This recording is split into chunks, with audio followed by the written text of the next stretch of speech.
Well, thanks. And it's a real pleasure to be here and get a chance to talk some about the research that I've personally been involved in the last 10 years, which I believe you'll find is going to define, point the way to a number of major new fields in computer science at scales that I think most of us aren't really prepared for.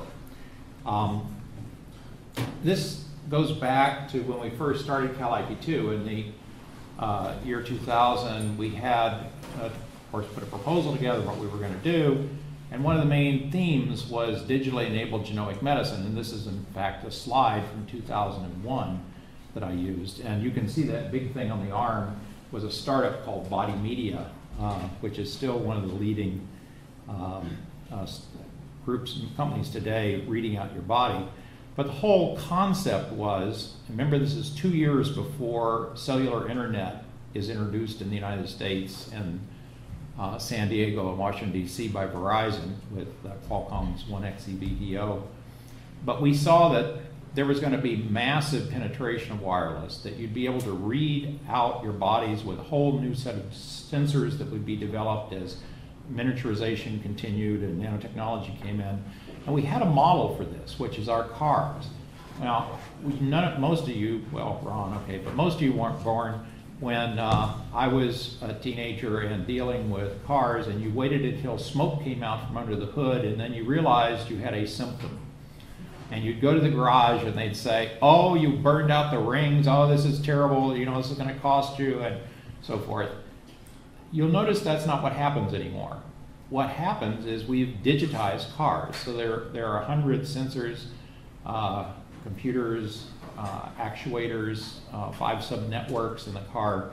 And these little flash memories just record, moment by moment, the vital signs, your spark plugs, your brakes, and everything else. Then you do preventive maintenance. You go in every 10 or 20,000 miles. Somebody reads out all of those numbers and compares it population-wide with cars of your make and year. And then if you're in the middle of the bell curve, nothing is done. If you're beginning to deviate from perfect, they have a procedure. Take this module out, put this module in. You're good to go, and 200,000 miles later, your car basically runs the same way it did the day you bought it. And yet we don't do this for our bodies. And yet our bodies are much more complex than our cars. So at the time, we felt that this was going to be a software revolution that was going to lead to what we now call big data, because we knew, even though it just cost $4 billion to do one human genome, Craig Vinters, we projected that by this time it would be cheap enough that basically everybody over the next 5 years can get their genome, full genome done, and that we would just have this flow of monitoring your body. So this was the overall conceptual view. It seemed pretty radical at the time. In fact, it was the hardest area of Cal IP2 to get off the ground, to get faculty to work on. But if you look today from MIT Tech Review or from across the street in Scripps, Eric Topol's new book on the creative destruction of medicine, the digital disruption and rebuilding of the entire healthcare and medical enterprise by a very distinguished cardiologist. This is well underway. Now, a lot of this is about transparency. So we might as well get into some of the ugly facts. After 20 years of being in the center of what had started the obesity epidemic, the Midwest, which has for 4 decades continued to build unrelentingly in this country. It is the largest challenge our country faces. It will, in fact, totally bankrupt this country unless radical social change happens. And I was a representative of that trend when I came here in 2000. These are on the web, so, you know, might as well show them. Well, by understanding how my body chemistry worked and altering my diet, and altering exercise and things like that, I made a radical change for the better in my own body during this 10 years, essentially acting as a lab rat for Cal IT2's vision. And I'm going to take you through some of that, but also use myself as simply an example of where we're going and sort of a leading adopter, early adopter of this digital technology that all of you will be doing. Some of you may be doing. So how many of you have a Fitbit on at the moment, or a Body Media, or a Nike Fuel Band? Okay, not so many of you. That's odd for a digitally savvy crowd. You know, here's my Fitbit. I've worn it now for getting on a year, and before that I did a Body Media 24/7 for a year. And what it does is it reads out, by just a 3-minute accelerometer, it reads out your steps, your caloric burn, plots it in the cloud, and is able to compare you against a population. And this is a sort of a really small example of what over and over again we're going to be looking at. So here, for instance, is within the folks who are using Fitbit, the number of steps per day, and that particular week that I compared myself with the 60-year-olds, be 64 tomorrow, males, you can see I'm a little bit ahead of the curve, but notice that 8,000 steps is 4 miles a day. So if you're not doing 4 miles a day, which side of the bell curve are you on? And this has a great deal to do with your future chances of heart disease, for instance. Now, one of the things that, for instance, our division director, Ramesh Rao, has done an extraordinary amount of recording of heartbeat by heartbeat using Zephyr technology, which is a wireless sensor net. It's exactly what we're talking about. I happen to be currently wearing the cardio net, so won't get too carried away here, but you can see the electrodes. I've got 3 electrodes on me that go to a small device here with a battery. You can see the wires. And then this goes to essentially a cellular telephone that is sending out every heartbeat to a remote service that monitors it. And then tomorrow I'll meet with my heart doctor and we'll go over the results, looking for any abnormalities and so forth. And I've been wearing this for about a week. There's an enormous amount you can learn about your body from the heart rate variability, including your entire sympathetic, parasympathetic nervous system, your stress as a function of time, an awful lot that depends on, will help depend what you end up with as you grow, how much cardio disease you end up with. Now, sleep is one of the things that I would like to just make sure you're aware of, that it's important, since many of you think you can get along without it. It actually, if you have less than 6 hours of sleep, your chances of stroke are up by a factor of 6 in one study. It is one of the most important parts of your life. It's, I'm 60 years old, so I'm doing a third of my life sleeping. That's 20 years I had no idea what was going on. I'm also a 60s person, so that might account for some of it.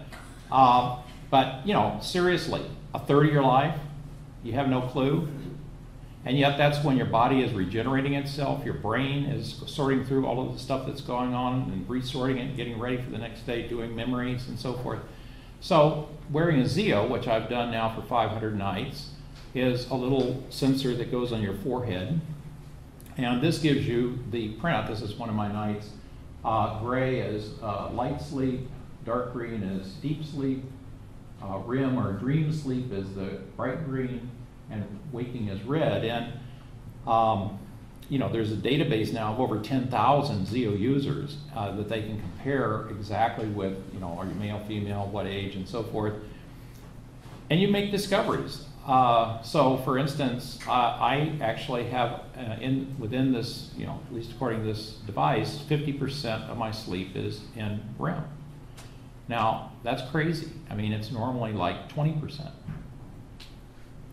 I've also extended my sleep. So like in August, my average was 8.5 hours of actual sleep.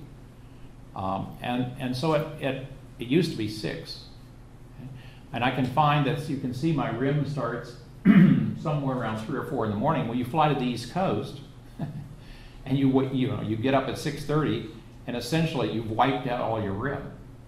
And so you wonder how come you feel so wasted when you're there. So there's just an enormous amount you can learn about your sleep and improve it. There's a whole online survey and coaching, how to drink coffee all day, which is, by the way, you shouldn't. And when do you exercise? How late do you work right up until you go to sleep? All of these things you can change, and you can improve the quality of your sleep. Now, our department actually is at the forefront of using these wireless sensors to detect things that are really quite critical to people's health. In this case, the exposome. What are you breathing? Particularly as you're jogging or biking and so forth. And so Bill Griswold and Ingolf Kruger and Gianna and a number of others are engaged in an NSF project that there's some seats up front if you guys are needing them, basically the cell phone becomes a platform for little miniature sensors to measure the air quality. And then because of GPS, you have these fine-grained in space and time readouts of the air quality. Now that just doesn't exist right now. Like in Los Angeles, I think there's maybe 5 big multi-$100,000 EPA sensors for all of Los Angeles. So this ability for all of us to be data generators to help scientifically determine things about our health, asthma, for instance, as there's more pollution near schoolyards and things like this. But the big challenge is, because these are, and by the way, a lot of this is in startups, which is itself pretty interesting for you guys. But what the big challenge is that all of this stuff is being uploaded into proprietary private clouds, and you can't do mashups across it. I mean, what you'd like to do is compare your exercise with your sleep and your caloric intake, for instance. There's a whole bunch of things. I just gave a few examples. Your stress level, which you can measure with things like EMY-PC using the heart rate variability. You can just take your smartphone and you can look at your heart rate, your stress. But how do you cross-link all of those? There's no overarching ability to integrate the data, and then there's a whole bunch of software that, if there were such a platform, would be developed to indicate how you're doing relative to population norms, and to provide behavior feedback so that you can modify your lifestyle to be healthier. Well, that's the external world. I'm going to spend most of this talk on the part that you're probably less likely to, which is measuring your internal state. I mean, it's sort of crazy that we have 500 years after Newton, one of these incredibly complex biochemical, mechanical, electrical systems, our body, and we don't think it's essential that we know its state, the state variables at any given moment, and its time rate of change, because how else would you predict its future or modify your direction so it would come better or not? But it is that way. And so part of this revolution of what some people call quantified self is to challenge that assertion and say, we're now going into an era. I mean, if we look back from 10 years, people will say, you didn't know the state of your body? What were you thinking? How could you possibly manage your health? How could you take personal responsibility for your own body? Because no one else is going to. So I've been engaged in trying to figure out, what would that mean? How would you measure the state of your body? How would you look at time rate of change of biomarkers? So one of the things, this is me over in Cal IP2's exercise and physiology of exercise lab, and doing a stress test with a VO2 monitor. So I'm actually measuring all of the oxygen and the carbon dioxide. That you can see the graph down here. It shows you when you reach peak. And that tells you very accurately the state of your health. And we have professionals that are in this area that study all this and can interpret it. And this is, of course, the picture that the MIT Tech Review thought was appropriate. I think it sort of raises the dress code for directors to a new level. Anyway, where we're going is again, not at the surface level, but inside. So here is the thing to think about if you're interested in getting into an area that might involve how are we going to build a digital medical system that is going to do what we say we can do for our cars. You know, look across a population of millions to eventually billions. How many numbers of how many different types are we going to have to know per person and over time? Well, at first, when I first got here and I was concerned about losing 25 pounds and everything else, I got one number to define me. I stepped on the scale every morning. That was my weight. Then, by the time I started taking blood tests, and I was up to 100 variables in my blood I was testing every quarter, eventually every month, that was 100 numbers that defined me over time. Then I was one of the early adopters of 23andMe, which, you know, you send some spit and it gives you 1 million single nucleotide polymorphisms along your DNA. And so now I had 1 million numbers defining me. And most recently, as I'll tell you, I've worked with Craig Venter and his institute to genome sequence my gut microbiome, and I have 25 billion bases, which, by the way, change every time you eat something. So what this really says is most people who are thinking of digital medical records are thinking orders of magnitude too small. That this is a scaling problem that will require a planetary computer, something I'll come back to in a minute. Now, during the first 5 years, all of this data was very helpful, as you've seen, for improving my health. What I didn't expect was as I dug deeper and I got more and more fine-grained understanding of my body, I would discover that I actually have a chronic incurable disease. I discovered that. And so let's figure out how that worked. And again, this is not about me so much as it's just an example of what we're going to find as we do more and more of this kind of fine-grained measurement that digital technology makes possible. So here are a bunch of different things that I measure in my blood. Notice there are different subsystems, like your electrolytes, your cardio, kidneys, your liver, thyroid, and so forth. So these are chemicals that there are tests for. Many of these are done when my doctor says, you know, we'll run some tests.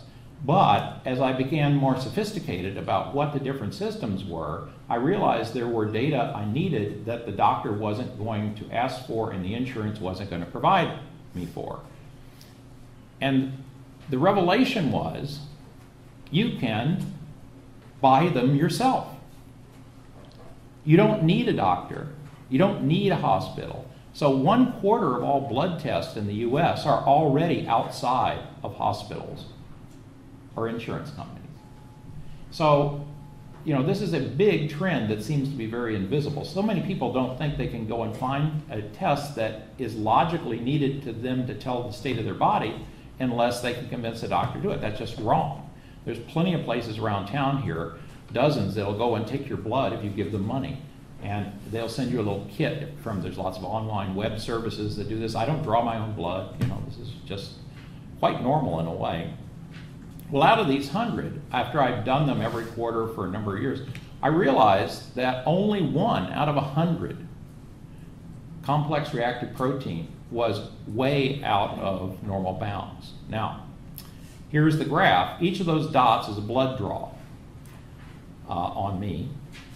And what you can see is the blue line down there being less than 1 is the normal range for CRP. Now this is a blood marker that tells what your overall inflammation is in your body. And I suspect that most of you would be pretty low. Now in the obese general population in the United States, it would be quite a bit higher. And that's because the food that people eat that drives the obesity epidemic in America is very high in omega-6 essential fatty acids, which drive inflammation. And that's another long story that I won't go into now. Anyway, the point is that I started out with 5 times the upper limit. It then went to 10 times. It then went to 15 times. So I mean, I'm getting these numbers back and I'm plotting them and I'm thinking, oh my God, something terrible is going on inside of me. This is inflammation. You know, inflammation is part of your immune system. It's like trying to kill something is what you typically have. Like if you have a fever, right? That's your body generating inflammation. So I'd go to the doctors and I'd say, look at my data. And they'd say, well, how do you feel? I said, feel great.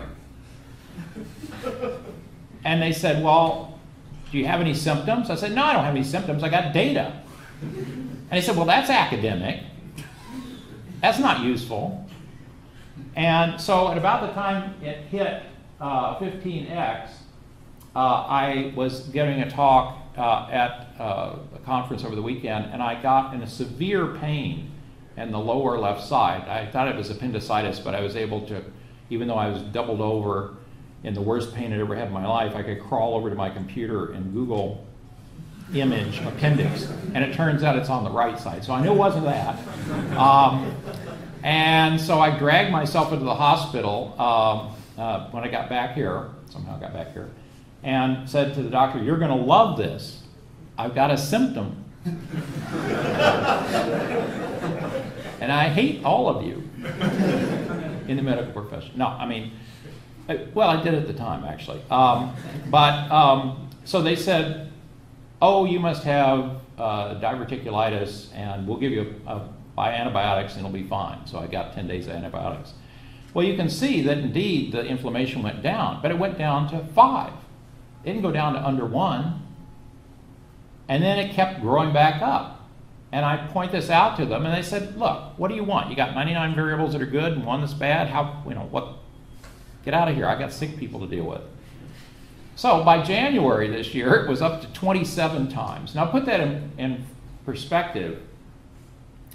If you have a chronic inflammation that's above 4 in these units, then that quintuples your future chance of heart attack.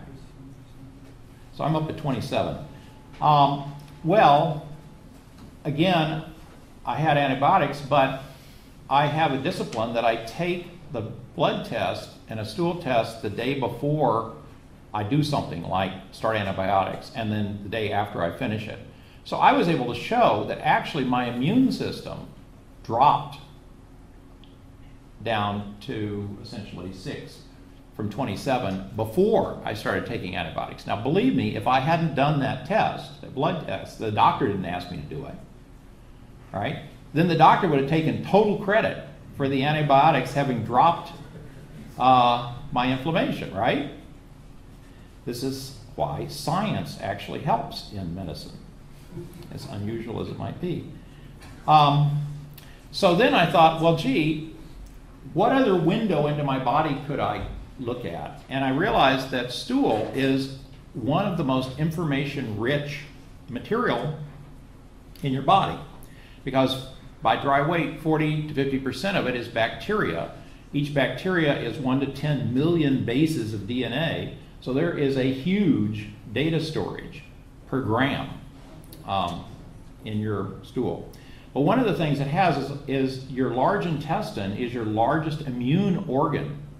Over 80 or 90% of your immune cells are in your large intestine, in the mucosal wall. And so it has a lot of biomarkers for the immunology of your body. And you can see here, it's supposed to be less than 7. This is lactoferrin, which is a glycoprotein that's shed from the surface of neutrophils, which are your most numerous white blood cells. So when your white blood cells are on the killer mode of trying to get something, they send out these extra chemicals to try to kill the bacteria. And lactoferrin is supposed to be under that green line, less than 7. And so by last May of 2011, I was up to 900 instead of less than 7, 124 times the upper limit. Now, I had just had a colonoscopy at that time. My doctor was over at Scripps, and I said, look, I've looked this up. I've read the scientific literature on this, and this is an indicator, a specific and sensitive indicator that I have inflammatory bowel disease. And that's a chronic incurable disease. And he said, well, I have done your colonoscopy, and you don't have that, or I would know it because I've been inside your colon and you haven't. And I said, well, you must be doing a lot of those colonoscopies. Yeah, I've been doing them for 30 years. I said, well, so that means you haven't had time to read the scientific literature, right? Because this biomarker is quite definitive. So I decided that this must be the case in spite of what the doctor said.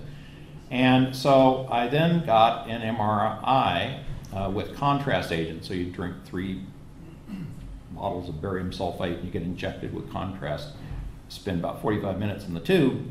And you can see here's a typical slice showing there's the liver, the transverse colon, small intestine, and there is what I believe is the smoking gun, about 6 inches of my sigmoid colon. Now, again, since I'm data-driven, first thing I do when I get out of the MRI is say, okay, can I have that data now, please, that my body has generated for you? And they'll actually, if you ask them, cut you a CD. It's in DICOM format. You can bring it back, and thanks to Jürgen Schultz, who has an interactive 3D software called DexVox, which can also work in the cave, we were able to turn my insides into a 3D video game. And we can zoom around inside me and look at different organs and so forth. And sure enough here, you can sort of see how this comes down, and there's this kind of kink, and then it goes across. This is the sigmoid colon. This is the area which from the, I also asked, by the way, to get the video of my last colonoscopy and spent many hours going through it and still framing it. And so you can see that most all of it's just fine except for this 6 inches. And then you can actually isolate the organ itself, and many of you are too young, but for people in America in their 60s, these things that stick out are called diverticula. There's about half the people have them. And, but more importantly, you can do the cross-section.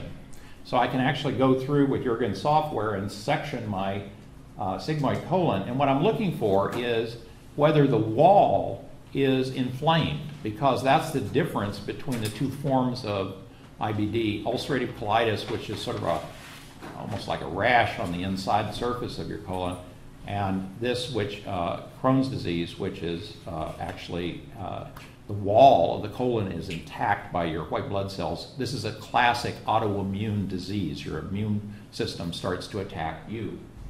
Well, and you can see here the width of this, which is about 15 millimeters. It should be 3, like this, thickness of a balloon or something. And so that's the classic indication that you do have that kind of inflammation in the gut. Now, currently, Cal IT2 has this thing called the Future Health Expedition team, and we're using a lot of our visualization technology. This is our 64 million pixel wall, and we're able to bring up interactively and move around and flip around and look at this whole thing. We just had the head of the gastroenterology over to look at this, the head of pathology from the UCSD medical school, and they're very excited about following this up because they've not ever had this sort of thing. But the other cool thing is, you hear a lot about we're going to get rid of manufacturing, everything's just going to be done in little 3D printers in your home. Well, it turns out Cal IT2 has 3 or 4 different kinds of 3D printers. So I said, well, can't you print my colon? And sure enough, by looking at an isosurface, so it's about here. This is the descending thing. Here's that, remember that little U you could sort of see in the 3D? And then this sort of thickened part here is the part that's actually inflamed. Now, actually, from a patient's point of view, it's pretty cool to actually hold the thing that's causing you this misery in your hand. And a lot of what the doctors say is this ability to visualize and explain to the patient in a way they can intuitively understand it is going to itself be very important for the future of healthcare. And of course, we can put it in the cave. If you go online, there's on YouTube, there's a new section of YouTube for 3D videos. And so we uploaded me giving a tour of the inside of my body on the YouTube. And then when the Atlantic wrote this big profile, this summer they have online, they have a version of it as well.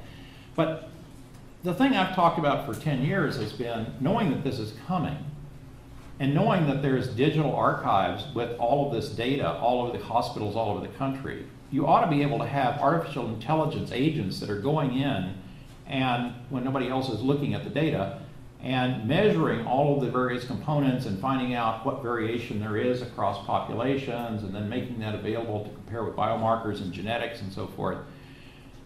But there isn't. There could be. And so I think as we get more and more digital archives of all this data, it's a very natural thing that will be done. So we now have, I went and got another MRI 9 months later after this one, and so we're now struggling with how do you even get these things registered for the same human, you know, to actually see what's changed in 9 months. And I had one in a GE and one in a Siemens, and so, you know, what's the instrumental difference? So these are all software issues, right? And things we ought to be thinking about. Well, why did I have an autoimmune disease? I mean, I look healthy, right? I mean, to first order. So, you know, was I bad? I mean, what happened, right?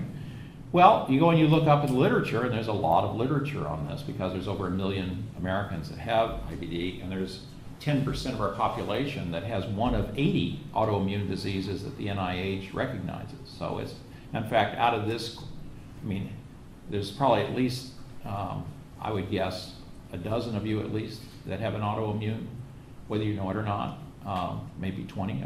I mean, it's really pretty prevalent. So you go and you look this up and as to how it comes to turn on the pathogenesis. And it says, well, we don't know for sure, but it's a complex interplay between the host genetics, that's my human genetics, immune system, obviously dysfunction, if it's attacking my body, it's dysfunctional, and the microbial community. And this is from David Relman at Stanford. Well, I thought, I bet you I can quantify all those. Let's go. So here are, you saw the CRP before, but here's the lactofer, and those are two, but then lysozyme and secretory IgA are the innate and adaptive immune system variables.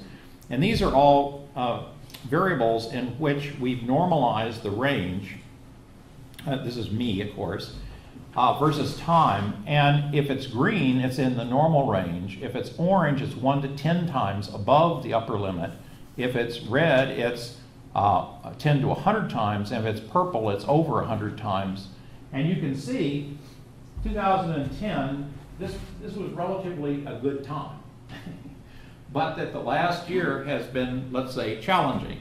What we're doing now is I'm keeping a symptom diary, and we're going to be overlaying the symptoms with this.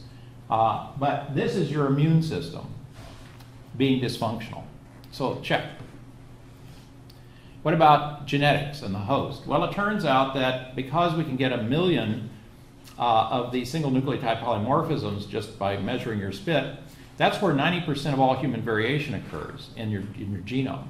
And so they've done these things called genome-wide association studies where they'll take 100 people with Crohn's and look at, take their 1 million numbers and then take 100 healthy people, take their 1 million numbers, and do these sophisticated statistics to see are the genetics of single nucleotides. In other words, at this point on the 6 billion, I have say, T instead of an A or a C instead of a G. And these are the places that have been identified with Crohn's. And although I don't have the more common one, I do have this one over here, which was interleukin 23. Now, you may think I know all of this stuff. I didn't know any of this.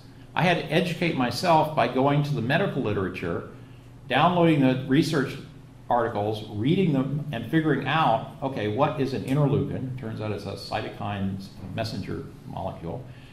But it also is pro-inflammatory.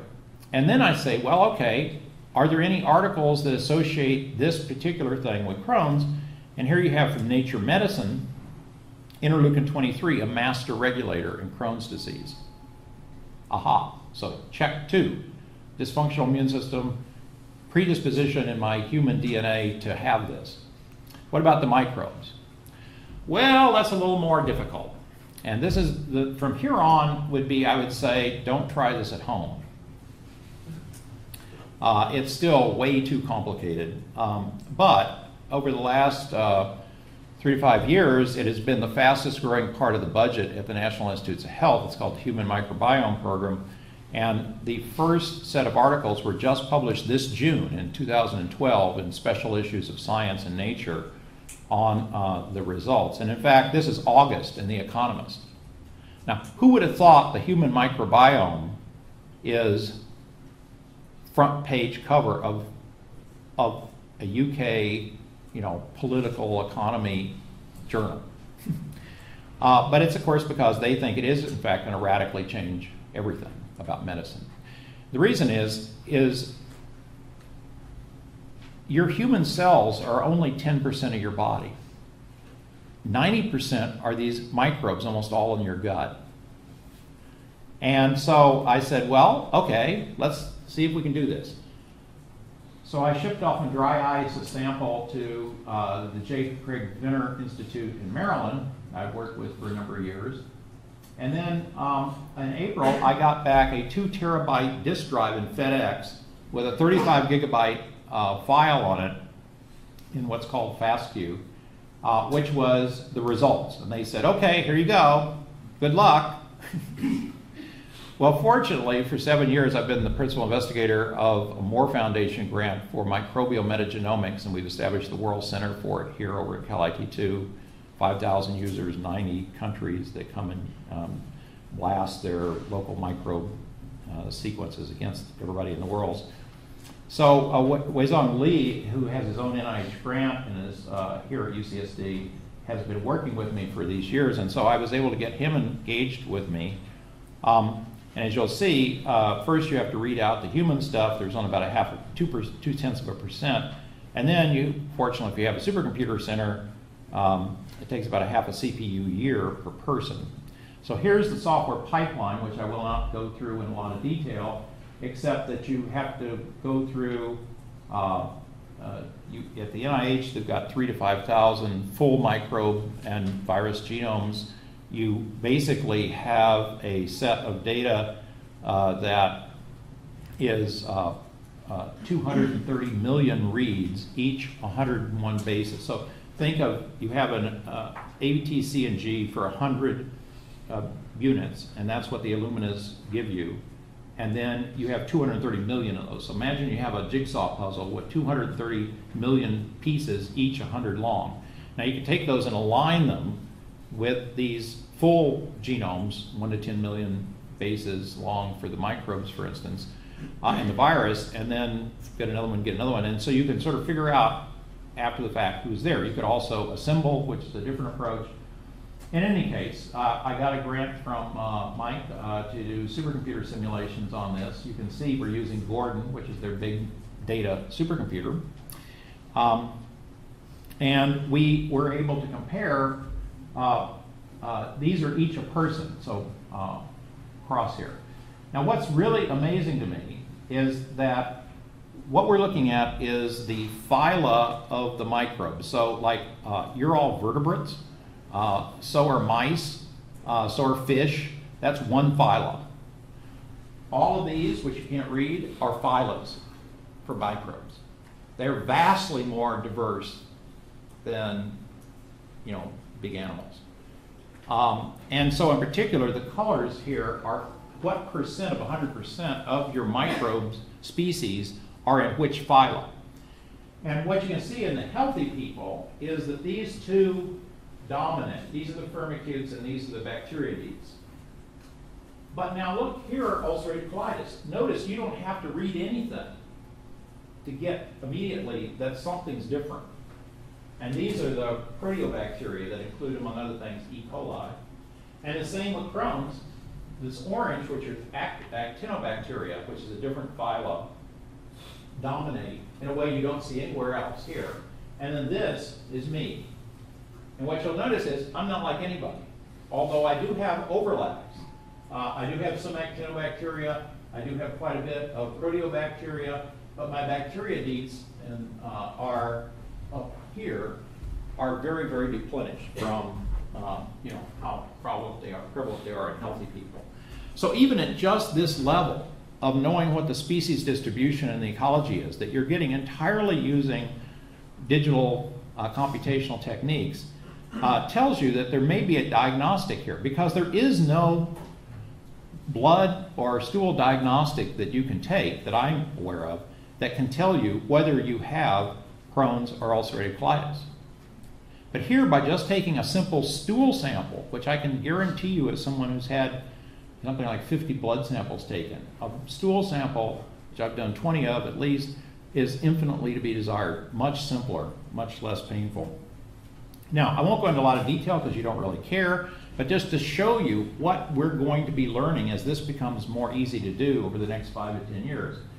These are the species that are in healthy people. So I've taken those healthy people, averaged what their species distribution is. See, this one's like 25%. So the number over is the percentage I have of that species. So I'm down by 35 times in this one, 15 times in this one, 18 times in this one, 62 times in this one. So essentially, my entire healthy microbiome, whose genetic products are doing all kinds of good things for me if I was healthy, okay, they're gone. And in their place is this completely weird microbiome in which I have 58 times as many E. coli as a normal person and 200 times as many methanogens. And the reason that might make some sense is E. coli are normally rate limited by the fact that they produce hydrogen.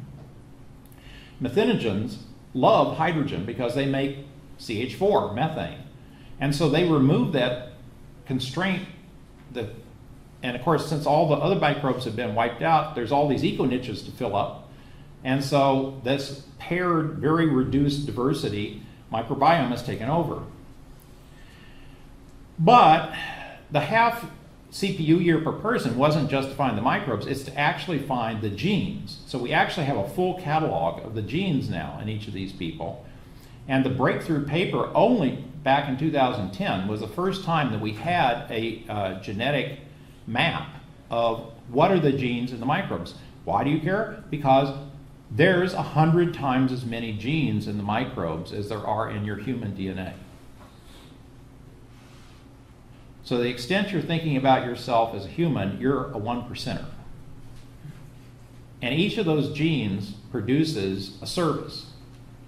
For instance, it digests all of the, if you had lettuce today, you haven't got a human gene to make an enzyme that can digest that cellulose. Your microbes do that. Okay? This goes back hundreds of millions of years. Termites can't digest wood. It's the bacteria in the hindgut of the microbe that digests the wood. So this symbiosis is very deep in living things. And you'll notice that by just doing a principal component analysis across the distribution of how many of each kind of species there are of the microbes, you can clearly tell between the healthy, the ulcerative colitis, and the Crohn's. Well, it was pretty clear from that picture I showed you of our results that that should be possible, but I wanted to be able to reproduce this. And of course, it's just very early research. And so here's our data. And again, you can see there are the healthy people, here's the ulcerative colitis, there's the Crohn's, and I'm somewhere between these. Now, we don't have time to go through it, but what I'm convinced is that these disease nouns that we have are coming from you're having similar symptoms. Where we're going is the exact opposite. What is your physical state? What is your genetic state of you and your microbes? What are your biomarkers? And from that, you will find disease states. So something like Crohn's, it will actually have multiple subcategories, just like breast cancer does, just like other things we do know. And so here, as I continue to do this, I think we're going to find that there are these different subclasses. And again, without going into any detail, there's something called COGS that basically are different classes of genes: signal transduction, defense mechanisms, cell motility, and so forth. And so we now, for each of these, have the distribution of the genes, and what we can begin to look at is where there's more or less genes in the microbes versus the health state of the person. So where we're going is Lee Hood. This is the person who invented the gene sequencer years and years ago, and is now the father of systems biology at Washington, Seattle. Is, as you can see, predictive. We were able to see this disease coming while it was still very early and before it had become obvious with symptoms. Personalized, each one of us is going to have a separate outcome. Preventive, meaning if we know it's starting to go wrong, we can go in and prevent it from becoming a chronic disease, and participatory, meaning each one of you have to take responsibility for your own body. Let me give you it in numbers.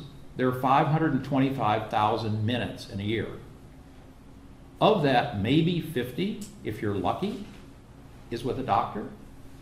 So it's 1/10,000th of the number of minutes you have. And so the idea that the doctor is going to fix you is ridiculous, just on the face of it. They can be a great colleague, they can be a great asset, they know a lot of experience. Doctors are very, very important in our society. But you, and only you, are the one that's going to take care of your body. And I am officially now Lee Hood's lab rat. And in fact, he asked me to write up a paper, which is on my portal,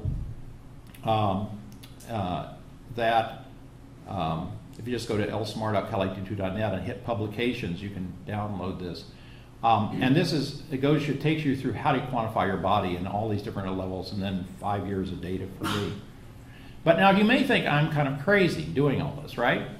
And that this is I'm just an oddball.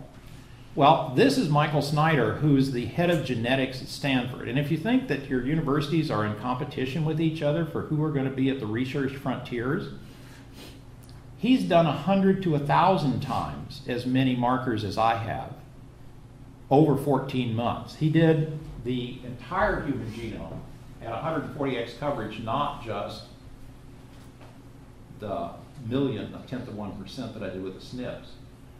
He tracked 20,000 distinct transcriptomes from 12,000 genes. That's the RNA in the blood that's actually telling you that a gene is turned on. And then looked at 6,000 proteins. One that I looked at was lactoferrin, and 1,000 metabolites. And he did it for 14 months. He found out from his genetics that he had a predisposition to type 2 diabetes, and he then got 2 viruses during this time. And a second virus, he could see the body turning on diabetes, type 2. And so he was able to take countermeasures and bring it back down. But this is the head of genetics at Stanford. Do you think there's anybody at UCSD other than me at this moment that is doing this integrative omics? We have all the subpieces we need here for sure. So what I did is I said, okay, what does it take to transform this campus into a world leader in this? Well, first, if you're going to have all this big data, you've got to have a cyber infrastructure to support it. So with Phil Papadopoulos as PI and me as co-PI, we just got funded by NSF to build data superhighways, data freeways, if you like, connecting all the scientific instruments and the clusters and the San Diego Supercomputer Center and visualization. And so we're going to put in 10 gigabit. These are dedicated, nobody on them but you. The same bandwidth as the backbone of our shared internet on this campus that supports 30,000 users. Well, this supports one at a time. So Mark Ellison's microscopy, the protein data bank, the proteomics I'll get to in a second, the computer science department, the work done here in SEED. It's not just data, just the CERN people, the Large Hadron Collider in physics, the Scripps Institution of Oceanography. Because we have one of the best facilities here for big data analysis in the world. This is Gordon that has this couple of terabytes of RAM. It has 256,000 gigabytes of flash. Okay. But this is the number of 10 gigabit channels it has between 6 petabytes of storage and Gordon, 128 10 gigs. That's 1.3 terabits a second. This is there's nowhere else that has something like this. And we're hooking all that into it. We have an HIPAA compliant. That's the government regulation that if you have data about humans, you have to take care of very carefully. We have one over the San Diego Supercomputer Center. We have, Nuno is here, we have the Computational Mass Spectrometry Center that he and Vineet and Pavel and Ingolf and others are involved in. This is going to get essentially all of the mass spec, which gives us the proteomics and the metabolomics from all over the world here as the repository. I mean, we're going to be in Fat City when it comes to this new field. And how do you make sense of it? Well, we have Cytoscape, which is down, Trey Eidecker, who was actually one of Lee Hood's students, which we've now installed over on the walls. And what this can do is, for instance, every one of those little roots is, little root hair is a gene. And this can show the protein-protein interaction that each protein gene makes protein. You can see here all the different things, protease, microtubule, and so forth. And then you can zoom into it to actually get a graphical way to organize all the data that's coming from this. And then where are we going with this? Well, Stanford just published in Cell a sort of once in 10-year article, which is for the first time the ability to do a full computational model of a living cell with the data from all of the genes of a microbe. One that they did this with the Vinner Institute, because this is the microbe, Mycoplasma genitalium, that is a workhorse for the Vinner Institute's work. But look, they used 1,900 experimental observations from 900 papers, created a software model that can integrate everything from metabolism to protein processing to chromosome condensation, everything in an actual computational model. And it was hailed as it should have been, even though it's built on years and years of work, other people. Here's the dawn of virtual cell biology, New York Times, John Markoff, our John Markoff that writes all the IT and computer science stuff. Software emulates lifespan of entire organism, The Atlantic. Notice it takes 128, it's a parallel computer problem. Well, what about my situation? What about if you're going to take the gut microbe and you want to integrate that with the immune system, which is insanely complicated? And amazingly enough, in just the last 2 years, there's just a couple of particles. Notice one is in the IEEE International Parallel and Distributed Processing. This is your field, guys. This is CS. This is developing a whole new generation of computational capabilities to handle this extreme data. Why? Because imagine you had like climate data. The only way you can understand hundreds of thousands of measurements around the Earth from climate data is that we have climate simulators. I just finished a 2-year study with the National Research Council in the next 20 years of climate simulations. So you've got to have, whenever you have this kind of data, you've got to have simulations that can put it together. C. elegans is sort of the simplest organism. It's a multi-cell animal, but there's now a crowdsourcing attempt to actually make a whole neuron and muscle computational model of C. elegans based on the 302 neuron cells and 95 muscle cells out of the 1,000 cells that make up C. elegans. So this is why, and this is my last slide, when the New York Times asked me to write a op-ed piece, sort of, where are we going the next 20 years as part of a special issue they had last December, this is what I said, because this is where I see us going. First, to do something like this is going to require vast amounts of parallel computing, particularly when we want to do this for each and every one of you individually. So imagine that we go from these very early starting things, single cell, gut immune system. It's not hard for me to imagine that we get to multi-layer, multi-scale models of our bodies fed by all the data of these sensors that are saying what we're doing, what we're eating, what we're sleeping, everything else, plus the blood measurements and everything else that we get into this, providing us with, because it can then look across the population, wellness coaches that are basically Siri 5.0, that talking to us, do you really want to eat that French fry? Yes.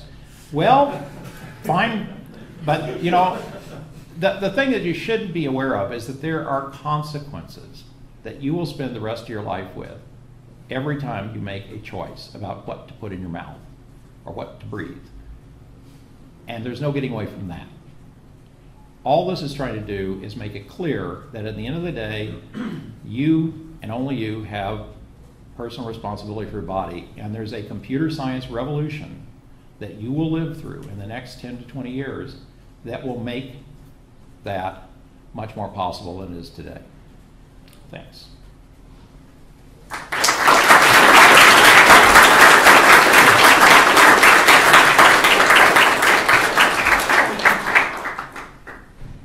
Yes, questions? Back? How much do you anticipate it will cost for individuals to instrument their bodies in this way?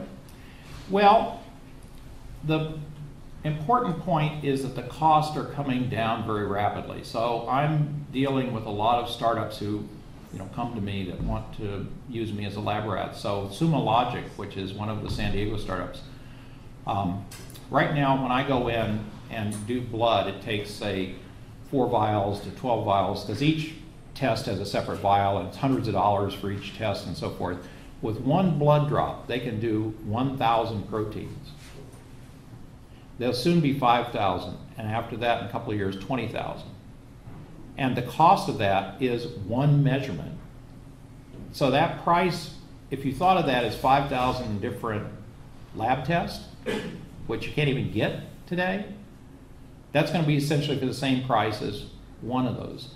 So we are going to be able, through the combination of both nanotechnology, MIMS, microfluidics, and so forth, be able to get these labs on a chip.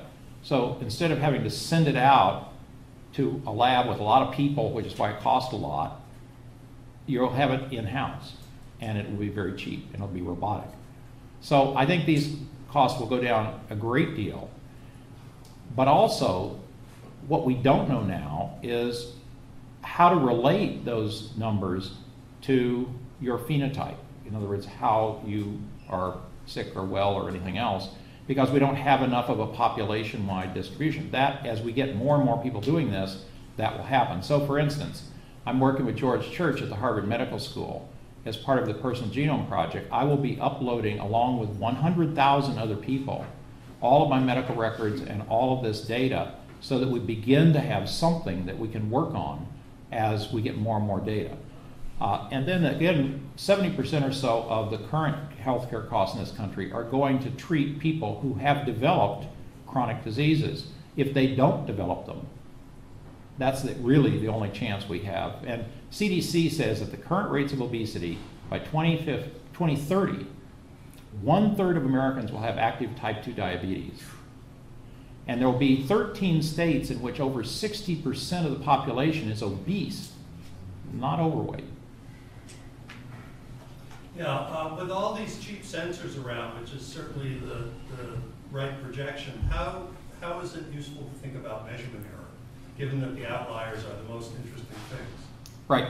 Well, that's exactly right. Whenever you see a data point, the first thing you should ask is, what are the error bars? And so that's one of the things I'm going to be actually doing. I'm talking now with the gastroenterology group here at, and they don't, by and large, use stool tests, even though they're incredibly useful.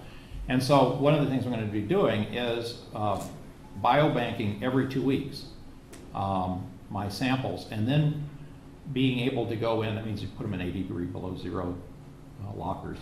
But what it is you can go back and sample from different parts of the sample, run the same test, and begin to get an understanding as yourself as a control what the errors are. Then you can begin to compare it much more accurately across populations. So this is all, but this is standard methodology. It's just that, it's still in this idiosyncratic phase of early adopters. Yeah. So you talk about that you are quite data-driven of your internal health state, but the doctors are most still externalized. They still require symptoms. So do you think that it also means they need to transit to this? So the question is, given the current state of medical training, which is about symptoms-based diagnosis, how are the doctors going to change? And I can tell you that there are already, for instance, there's a group of doctors in this town called MD Revolution that are doing exactly what I'm doing, but for patients, taking all their body biomarkers and everything, and they've completely changed. So there are some early adopters coming this way. Lee Hood, for instance, an MD. However, most people would agree that this revolution is not going to be driven by the doctors. They're way too slow. I give talks like this to all of the first and second year med students here. In maybe 15 years, they'll be in their own practice. This is going to be over by then. So what this is going to be is consumers that have all of these smartphone apps now, that have all these things, are going to go in with so much more data. They're going to be so empowered. Right now, doctors just think this is a nuisance because you come in with the printouts from WebMD. But when you actually have data and you're demanding this, and if you don't get it, you'll go to get another doctor, that is going to provide the same sort of disruptive pressure that we saw when Napster came up with file sharing, and all the moguls, cigarette smoking moguls in the record industry said, a little punk like that, what's he going to do to us? Tower Records were everywhere as buildings, right? And then in like a year or two it was gone.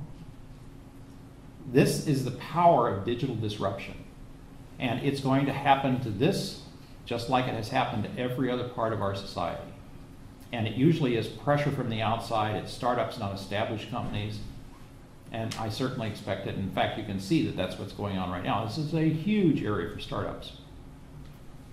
So another question, yeah. Yeah. So you focused a lot on the technical problem of how do you make use of all this data, how do you get it in the first place. Right. But there's kind of a separate issue, which is, I guess, maybe more of a legal problem because you're dealing with all this very personal, private data, and like you mentioned earlier on in the talk, you have all these disparate data sets, and it would be great if you could mash them up and figure out things based on how your data compares to other people right. who've made their data public.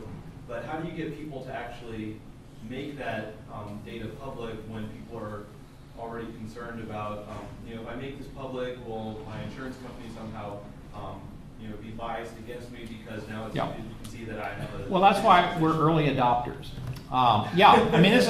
This is not risk-free behavior that I'm engaged in. I don't know what the consequences are going to be, but somebody has got to start this. And I'm at least a tenured professor, so maybe that is what tenure is supposed to be for, is you take some risk. So everybody that is in this sample, or the 10,000 people in the Zio sample, are anonymized. Mm-hmm. That's already happening. I would not recommend to you that you make your personal medical data as publicly available as I have, until you've completely thought through the consequences.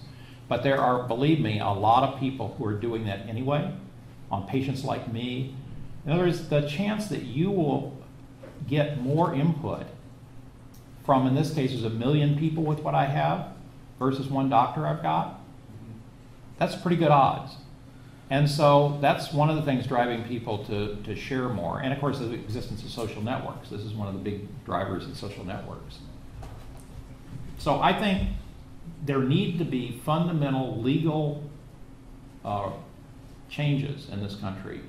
If your body generates the data, you should have exclusive ownership of that data. If you want to license it to your doctor or hospital or company, that should be the way it is. But that should be the way that the property of the data is defined. That's not the way it is today. So there's some very fundamental issues here that have to be resolved. And again, in any movement, civil rights movement, anything else, there are folks who are at the vanguard of it who get their heads broken, and there's some problems. But in the end, we get the legislation and we get the change. And that's largely what I think is going to happen here. Although how quickly it happens, given how regulated it is and how much it's not a free market, is a good question. Yeah. Not so much of a question, but more sort of a comment. I'm probably the only physician in the room, potentially, or ex-physician, Yeah. rather. I very much like the point that you pointed out, the changing relationships between patients and doctors. That has to change. That addresses also the point is, because you can do all those analytics these days that you could do before, is not necessarily tied to making them all public. So you can still do them Right. and be informed. Yeah. And if you talk about risk, right, it's also the risk that you get sick. And everybody these days talks about personalized medicine. You know, personalized medicine is not just that doctors treat you with more respect and take more attention to your individual case, but it's also that you, as the person concerned, take charge of your health. And that's what you pointed out. The only thing to do, I love doctors. I think doctors are some of the most self-sacrificing, important people in our society. But many of them are locked into a business model that was not their idea when they started medical school, which says, if you're an HMO or something else, our profit is maximized by the number of bills to the insurance company per day you can do. And so that means the minimum amount of time per patient maximizes profit. Well, a doctor needs to spend time with you if they're going to really understand you enough to be personalized. And they're not the ones making that choice. That's the bean counters, the accountants, and so forth. So you're seeing a lot of doctors walk with their feet to join concierge medicine practices or other kind of practices where they actually can spend the time they need to with you to help you understand your own health based on the vast experience that any physician has of cases they've seen before. And this is the point. You know, you can't be reductionist about this. One of these biomarkers is not going to tell you anything. It's going to indicate what other things you want to look at, and then family history and genetics and all kinds of other things. And so it's a multivariate analysis, and a physician has that in their head because they've seen so many different examples of humans in different states, and they sort of intuit out of that because they have not had these tools. And I can tell you that having the head of pathology and the head of GI and people from radiology and people from microbiology from our medical school over to see this kind of stuff, I didn't know what their reaction was going to be. It's just like yours. It's very positive. And they say, wow, how can we get this into our practice? We didn't realize things were moving quite this fast. And there are others who will say, look, I've spent my life doing things. I know what I'm doing. What do you know? You're an amateur. I get that. So it's like anything. You know, the record executives didn't think they had anything to worry about with Sean Parker and Napster. They were wrong. One last question, yeah. So I'm really excited about this work. I think it's really neat. There's a lot of promise, but just to be a little adversarial. Sure. It seems like one of your arguments is that we should create an abundance of data, and from that we'll track all this knowledge and information, and clearly things will be better off than when we started. A similar thing has happened with health, though, in the past is with food production, right? There's these arguments, well, we should create tons of corn and soybeans, we can put them in warehouses, it'll be way more efficient, and there'll be so much nutrients, everyone will be healthy because they'll have good quality food to eat. But that really didn't pan out. We have some of the lowest quality produce historically we've ever had. People don't even know what fruits and vegetables are supposed to taste like. Big Macs are cheaper than salads. Right. There's a lot of problems from this abundance. So, why is this different? I think creating abundance alone is not clear that's going to solve the problem. What's different here? That's a very, very good question. The food production is a disaster, not just for our country, but throughout the world, because it is made cheapest by the government subsidizing things like first sugar and then corn and wheat and soybeans, has made that so cheap that people are eating all of these high glycemic carbs, which is what is driving to first order gaining weight. And it's so cheap that that's what people can afford, and that's one reason that the poorer you are, the fatter you are. I mean, this is a pretty direct correlation. So the difference is, you'll notice I didn't just generate a whole bunch of data, throw it up in the air, and say, I'll throw an AI program at it and something will come out of it. What you see me doing is scientific reasoning based on biochemical realities of the body. If our food were created starting with what the biochemical nature of a human being is and what needs to go in to nourish them and to make them healthy for a whole life, we would have a completely different food industry. So it's not about quantity, it's about thinking, it's about science-based thinking, which you would imagine is more widespread in our society than it actually is. Unless you read the newspaper. Well, anyway, thank you very much for your attention.